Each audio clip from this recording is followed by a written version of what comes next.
the German state. German terrorism will be brought to justice, and it's very likely that I will die this year in order to bring justice. I assure you that if Germany wants a war, we will fight it. If Germany wants to kill us,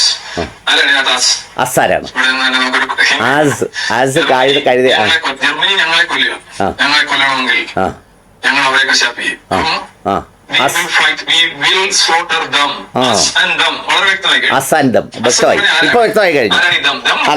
German state ആണ്. German സ്റ്റേറ്റിനെതിരെയാണ് Iran. German സ്റ്റേറ്റിനെതിരെ അതാണ് ഈ Muslims ആണ്. അല്ല, അവർ atheist ആണോ? Atheist അല്ല.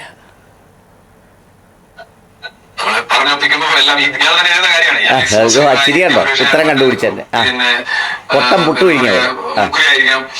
ചിലപ്പോ പൂജാരി ആയിരിക്കാം, അയാൾ പലതും ആയിരിക്കാം. അയാൾ എഴുതിക്കൊണ്ടിരിക്കുകയാണ് വർഷങ്ങളായിട്ട്. അയാൾ വളരെ കട്ടൊക്കെ എഴുതിക്കൊണ്ടിരിക്കുകയാണ്. അയാൾ പറഞ്ഞേക്കാൻ അസ്ദം വെച്ചാണ് എഴുതിയിരിക്കുന്നത്. അസ്ദം എന്ന് പറഞ്ഞാൽ റിലീജിയസ് ലാംഗ്വേജ് ആണ്. അസ്ദം എന്ന് പറഞ്ഞാൽ റിലീജിയസ് ലാംഗ്വേജ് ആണ്. ഇസ്ലാമത്തിലെ വളരെ മുന്നിൽ നിൽക്കുന്ന ഒരു സംഗതിയാണ്. അപ്പൊ അയാൾ വളരെ കറങ്ങി ഞങ്ങളെ കൊല്ലണമെന്നുണ്ടെങ്കിൽ ഞങ്ങളെ കശാപ്പ് ചെയ്യും, അവരെ കശാപ്പ് ചെയ്യും. ഇതിൽ കഴിഞ്ഞൊരു പ്രത്യേകിച്ചൊരു തെളിവിന് ആവശ്യമൊന്നുമില്ല. ഇയാൾ എന്താണ് ചിന്തിച്ചുകൊണ്ടിരിക്കുന്നത്, ഇയാളുടെ മനസ്സിൽ എന്താണെന്ന് വ്യക്തമാണ്. അസാന്തം വന്നോ? അതൊരു റിലീജിയസ് ലാംഗ്വേജ് ആണ്. അസാന്തം റിലീജിയസ് ആയി മാത്രമേ ഉപയോഗിക്കാറുള്ളൂ എന്നാണ് ശാസ്ത്രം ഒരുപാട് കണ്ടുപിടിച്ച, ശാസ്ത്രത്തെക്കുറിച്ച് ഒരുപാട് കാര്യങ്ങൾ പറഞ്ഞ സാക്ഷാൽ രവിചന്ദ്രൻ ദൈവം എന്ന പേരിൽ കേരളം മുഴുവൻ ഫുള്ള് പിക്ചർ വെച്ച് നോട്ടീസ് ഒട്ടിച്ച നമ്മുടെ രവിചന്ദ്രൻ വൈറസിൻ്റെ കണ്ടുപിടുത്തം അസാന്തം അത് വന്നോ? അതിലേറ്റവും മുന്നിൽ നിൽക്കുന്നത് ഇസ്ലാമാണ്.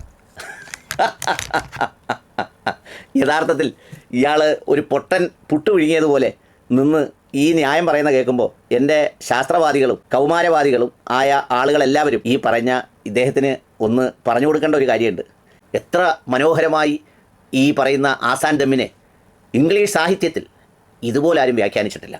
ഒരുപക്ഷെ ഏതെങ്കിലും ഇംഗ്ലീഷ് സാഹിത്യകാരന്മാർ ഇതിൻ്റെ ട്രാൻസ്ലേറ്റ് ചെയ്ത വീഡിയോ അവർക്ക് അയച്ചു കൊടുത്താൽ ഇദ്ദേഹത്തിന് ഭാഷാപ്രയോഗത്തിനുള്ള നോബൽ സമ്മാനം ലഭിക്കാനുള്ള സാധ്യതയുണ്ട്. പഠനങ്ങൾ നടന്നതിൻ്റെ റിപ്പോർട്ടുകൾ എല്ലാത്തിനും ഗൂഗിൾ ആശ്രയിക്കുന്ന രവിചന്ദ്രൻ ദൈവം തപ്പിയാൽ കിട്ടുന്നതാണ്. ഒരു കാര്യം അവതരിപ്പിക്കുന്നതിന് വേണ്ടി സബ്ജക്റ്റീവായും അല്ലാത്തതുമായ ഒരു കാര്യം പറയുന്നതിന് വേണ്ടി ഇംഗ്ലീഷ് ഭാഷയിൽ ഉപയോഗിക്കുന്നതാണ് ഈ ആസ് ആൻഡ് ദം എന്ന് പറയുന്നത്. അതിനെയാണ് ഇയാൾ പറയുന്നത് ഈ പറയുന്ന റിലീജിയസ് വേർഡാണ്. ചെങ്കിസ് ഖാൻ്റെ ഖാൻ എടുത്ത് കണ്ടുപിടിച്ചതിന് ശേഷം ഇപ്പോൾ പുള്ളി കണ്ടുപിടിച്ചിരിക്കുന്ന ഏറ്റവും പ്രധാനപ്പെട്ട ഖാനയാണ് ഈ ഖാന. അതുകൊണ്ട് ഇദ്ദേഹം പറഞ്ഞ ഈ സംഗതികളെ ദൈവവാക്യങ്ങളായി സ്വീകരിച്ച് കയ്യിൽ വാരി കോരി കുടിച്ച് പോയിരുന്ന് മണിക്കൂറുകളോളം കേൾക്കണം.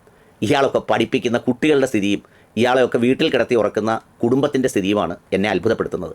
കാരണം ഈ ഒരു മാനസികാവസ്ഥയിൽ ഈ ജർമ്മനിയിലുള്ള ആൾ പ്രവർത്തിച്ചതുപോലെ തന്നെ ഇയാളൊക്കെയും പ്രവർത്തിക്കാനുള്ള എല്ലാ സാധ്യതയുമുണ്ട് എന്നതാണ് സത്യം.